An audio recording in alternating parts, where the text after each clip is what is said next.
오늘 현대차 베뉴 신차 발표회 및 시승행사장에 나와 있습니다. 여기에는 굉장히 다양한 베뉴들 커스터마이징 제품들이 있고요. 저는 구석구석 살펴보면서 베뉴가 어떤 매력이 있는지 살펴보도록 하겠습니다. 현대차 베뉴 같은 경우는 SUV 중에서 가장 작은 차지만 가장 많은 것을 담고 있다고 해요. 그래서 솔로인 제가 혼라이프를 어떻게 즐기는지 함께 살펴보도록 하시죠.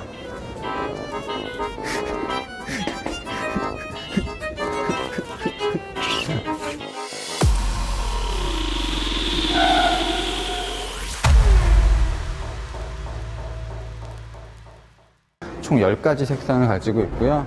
옵션에 따라서는 실내 색상도 3가지로 구분을 할 수 있고 이 루프의 색상도 다르게 할 수 있습니다.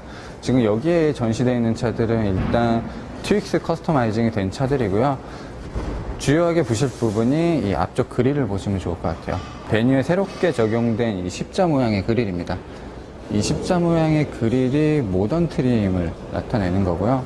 팰리세이드에서 본 것 같은 그런 그릴 패턴이 적용되어 있는 모델이 플럭스 모델입니다. 플럭스가 조금 더 상위 모델이고요. 굉장히 소소한 옵션 차이가 있을 뿐이지 메인 트림은 모던 트림이라고 생각이 돼요. 일단 베뉴의 디자인 특징은 이 사각형으로 한 번에 이어져 있는 주간 주행 등의 특징인 것 같습니다. 방향지시 등은 이 위쪽에 마련이 되어 있습니다. 이 라디에이터 그릴도 테두리가 없어요.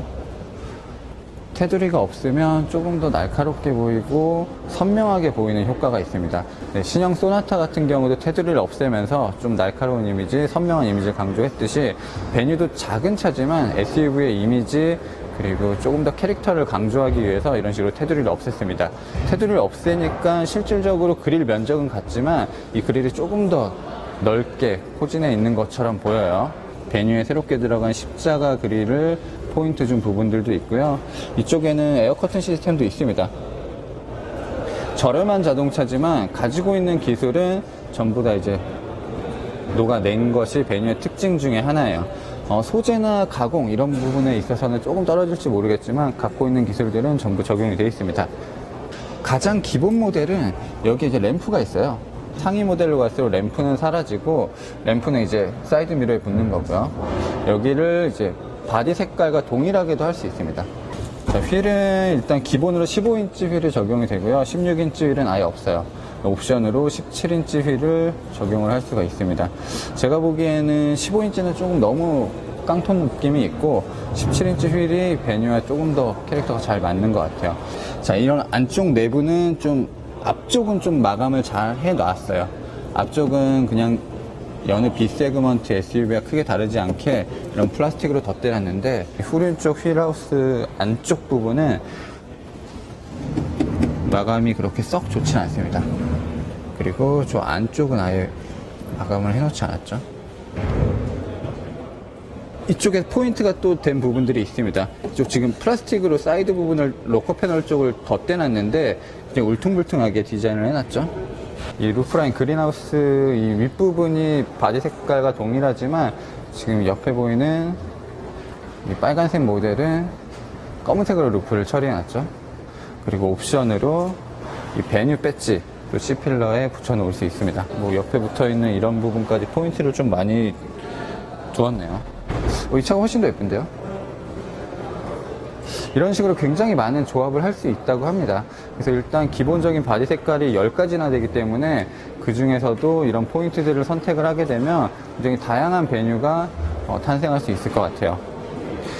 그리고 현대차에서 굉장히 강조를 많이 했었던 테일램프입니다. 굉장히 신기하게 이 겉에 램프에 표면 처리를 해놓은 거거든요. 이 필름을 입혀놓은 건데 진짜 보석처럼 좀 깊이감이 느껴지는 테일램프를 가졌네요.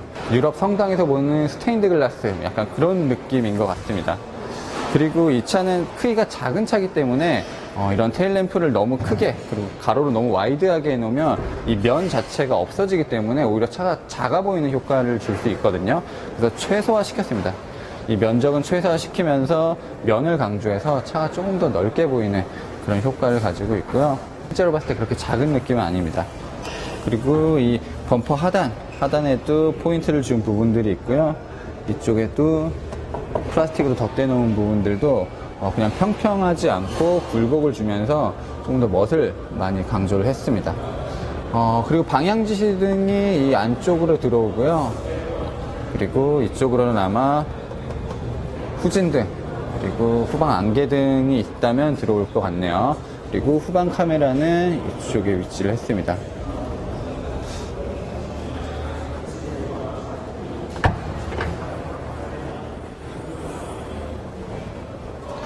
이거는 또 트렁크의 매트까지 좀 옵션으로 설정을 한 모델인 것 같네요. 청소하기 굉장히 간편하죠. 그냥 물로 닦아내면 끝이죠. 제가 지금 외건 타입의 차를 몰고 있잖아요. 이 받침대가 상당히 거슬려서 빼서 마땅히 놓을 부분도 없는데, 이 차 같은 경우는 쓰지 않을 때는 드러내서 이런 식으로 집어넣으면 됩니다.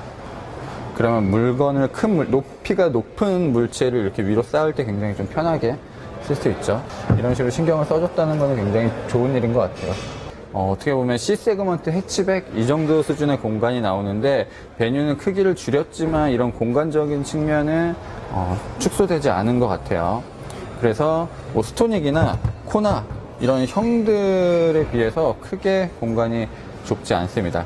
이 안쪽도 꽤 공간이 깊어요. 이것도 옵션에 따라 조금 달라지는데요. 아무래도 베뉴 같은 경우는 기본 트림보다는 모던 트림에서 자기가 원하는 옵션을 선택하는 게 조금 더 이로워 보입니다. 손잡이도 있어. 소나타에도 없는 이 그립이 있습니다. 그리고 엠블럼이 보통 이거 크롬으로 끝내고 말잖아요. 색상을 넣어놨네요. 흰색으로. 우와, 무겁다. 베뉴는 굉장히 독특한 차라는 게 느껴지는 게, 크기는 가장 작아요. B 세그먼트 중에서 가장 작지만 엔진은 그렇지 않습니다. 스토닉에게 1.6 엔진을 절대 허락하지 않았거든요. 1.4 엔진과 1.0 터보 엔진 이렇게만 허락을 했는데, 베뉴는 스토닉보다 작으면서 1.6 스마트 스트림 엔진이 적용이 되어 있고요. 최신 파워트레인이라고 할 수 있는 IVT 무단 변속기까지 들어가 있어요. 어떻게 보면 이 파워트레인 자체는 가장 최신 모델, 가장 진보된 자동차라고 할 수 있을 것 같고요. 최고 출력이 이제 123마력, 그리고 최대 토크가 15kgm 정도 되기 때문에, 사실 우리가 흔하게 탔었던 준중형 세단 정도의 힘이라고 생각하시면 좋을 것 같습니다. 물론 우리나라에는 일단 이 1.6 엔진부터 시작이 되지만 1.0L 터보, 그리고 1.4L MPI 엔진 이런 것들까지 추후에 추가가 되고요. 유럽인 북미 시장, 그리고 인도 시장 이런 곳에서 그 시장에 맞춰서 다양한 엔진이 적용이 될 것 같습니다. 설계 자체도 이런 엔진 마운트 설계 여러 가지를 완벽하게 좀 다르게 한 엔진 중에 하나입니다. 시트는 제가 평소에 타던 방식으로 맞춰 놓겠습니다. 이 차는 플럭스 트림이기 때문에 거의 우리가 소형차에서 할 수 있는 많은 옵션들이 적용이 되어 있는데요.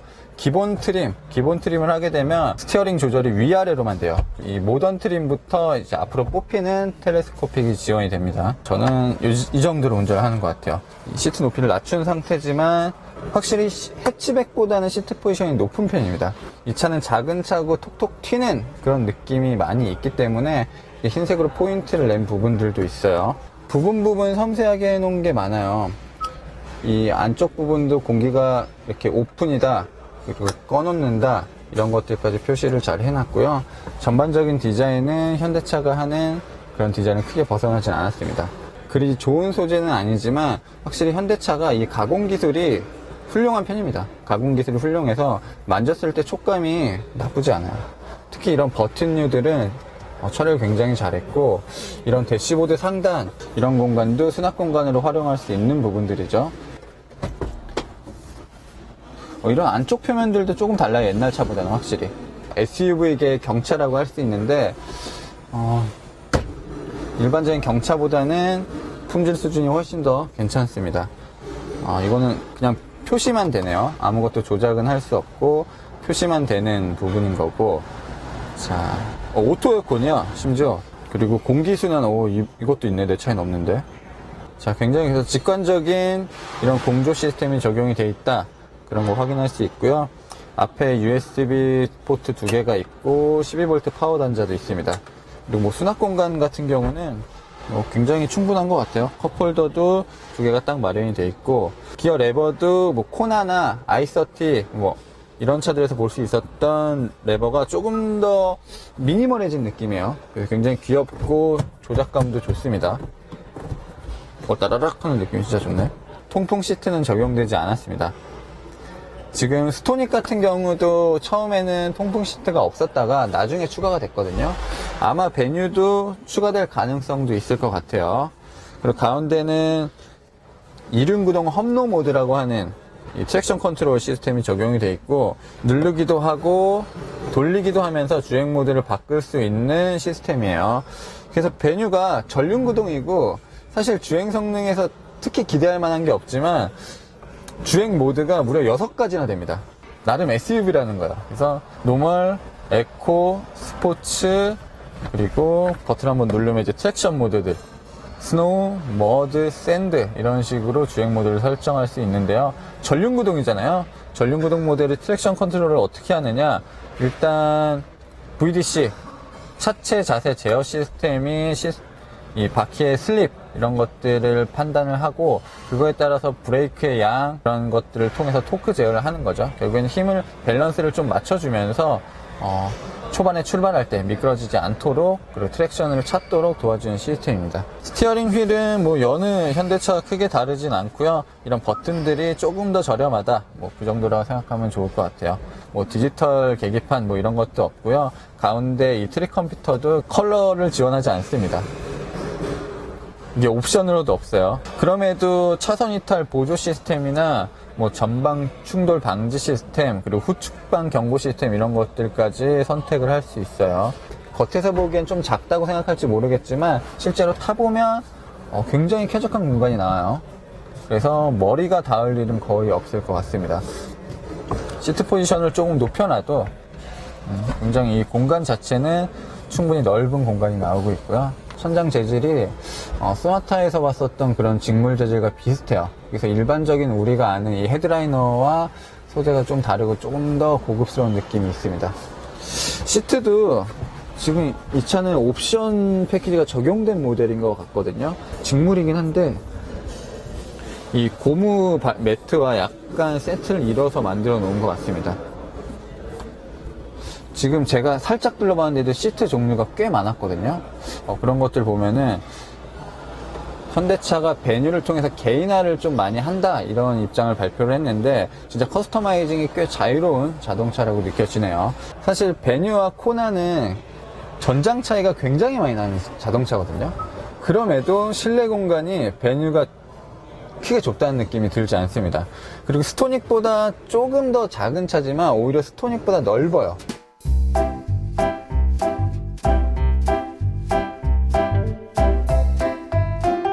제가 맞춰놓은 상태대로 앉았습니다. 제 키는 176이고요. 불편함이 전혀 없어요. 무릎 공간이 2개, 제 아이폰이 그냥 이 정도로 들어가는 공간이 나왔고요. 등받이에 이런 포켓도 마련이 되어 있습니다. 혼자 혹은 둘이 타는데 최적화된 차량이다 보니까 뒷좌석에 별도의 옵션 같은 건 없어요. 그래서 열선 이런 것들도 빠져 있고 송풍구 이런 것들도 없습니다. 물론 USB 포트, 파워 아울렛도 없어요. 그리고 암레스트도 없습니다. 굉장히 간소화된 뒷좌석 공간이에요. 근데 사실 어떻게 보면 이 커스터마이징 한 것처럼 애완견을 태우기 더 적합할 수 있는 공간일지도 몰라요. 전부 이제 플라스틱으로 되어 있는 도어 이런 것들은 확실히 이 차의 그런 세그먼트 이런 것들을 보여주는 것 같습니다. 이 차는 6대4로 폴딩을 할 수 있어요. 확실히 SUV의 장점들을 많이 가지고 있죠. 이 트렁크 공간을 조금 높여놨네요. 그래서 아래 이 정도 공간이 별도로 쓸 수 있게 마련이 되어 있는 거고요. 풀플랫을 이렇게 접어놨을 때는 테일게이트가 활짝 열리기 때문에 큰 짐도 넣을 수 있고 여러 가지로 활용성을 높일 수 있는 자동차인 것 같아요. 네, 시트 폴딩은 되지만 확실히 차체 크기가 그렇게 큰 차가 아니기 때문에 등받이를 조절할 수 있지는 않아요.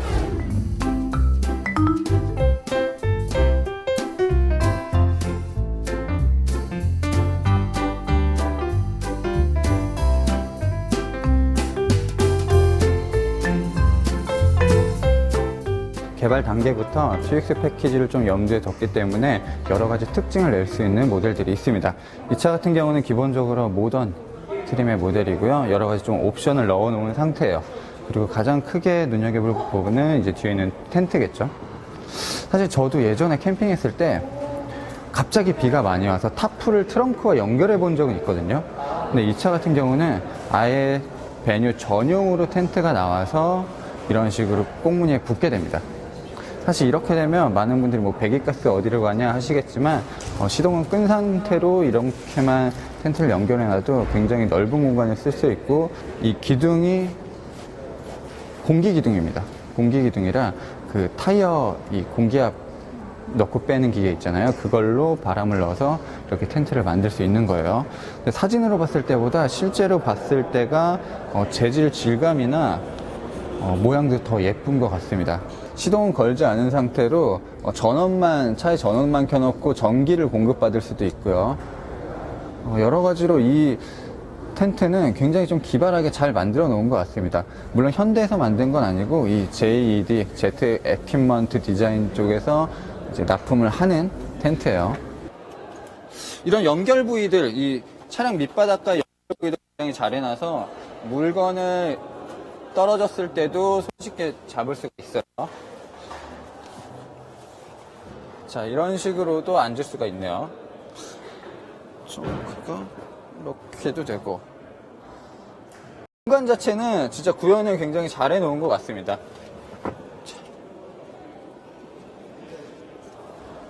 오. 그래서 이 차 같은 경우는 지금 애견팩이라고 해야 되나요? 반려견을 위한 여러 가지 패키지가 적용이 되어 있습니다. 이렇게 시트 커버를 별도로 달아놨죠. 반려견이 앉으면 이제 손톱을 핥힐 수도 있고 흠집이 날 수 있기 때문에 이런 커버를 마련하기도 했고, 펫을 위한 안전벨트라고 해야겠죠. 고리를 걸어서 좀 안전하게 지지를 해줄 수 있는 그런 기구도 마련이 되어 있고요. 저도 그 집에서 강아지를 키우고 있는 입장에서 강아지가 이제 운전을 할 때 너무 자유분방히 돌아다니면 좀 힘들 때가 있거든요. 이런 식으로 안전하게 가방을 놓고, 이 가방은 그냥 가방을 뒷좌석에 놓는 게 아니라 이 아이소픽스처럼 고정을 시켜 놓을 수 있어요. 이런 식으로 카시트 걸듯이 고정을 시켜 놓을 수가 있습니다. 네, 이런 트렁크 공간에도 별도로 커버를 씌워 놓을 수가 있고요. 사실 뭐 공원이나 굉장히 좀 한적한 곳에 갔을 때 트렁크를 열어놓고 뭐 차에 비스듬히 앉아서 애완견과 쉴 수 있는 그런 공간이라고 할 수 있겠죠. 차에 걸어버리네요. 차에 걸어서, 이게 지금은 줄이 좀 짧지만 줄을 좀 길게 하면 좀 강아지들도 자유롭게 있을 수 있겠죠. 자동차와 강아지, 뭐 자동차, 고양이, 이런 것들이 옵션이 해외 자동차 같은 경우는 이제 좀 많이 늘려가고 있는 추세거든요. 근데 현대차 이 옵션 같은 경우는 아마 전 세계에 있는 자동차 중에서 강아지를 가장 배려한 옵션이지 않을까 생각이 드네요. 네, 지금까지 간단하게 메뉴를 살펴봤습니다. 일단 트윅스 패키지가 굉장히 잘 나와서 좀 놀란 부분도 있고요. 용도에 맞게, 자신의 필요에 맞게, 그리고 자신이 원하는 것이 무엇인지 확실히 아시는 분이라면 베뉴의 가치를 조금 더 높여갈 수 있을 것 같고요. 일단 현대차가 앞으로도 이런 식으로 좀 작은 차, 그리고 실용적인 차를 저는 좀 많이 내놨으면 좋겠습니다. 예전만 해도 우리나라에서 안 팔릴 차는 아예 출시도 하지 않았는데, 이런 식으로 새로운 시도를 더해가면서 신차를 내놓는 모습이 굉장히 좋았고요. 옵션들 실질적으로 주행하면서 사용하는 느낌은 시승기를 통해서 살펴보도록 하겠습니다. 지금까지 오토그래프 김상영이었습니다.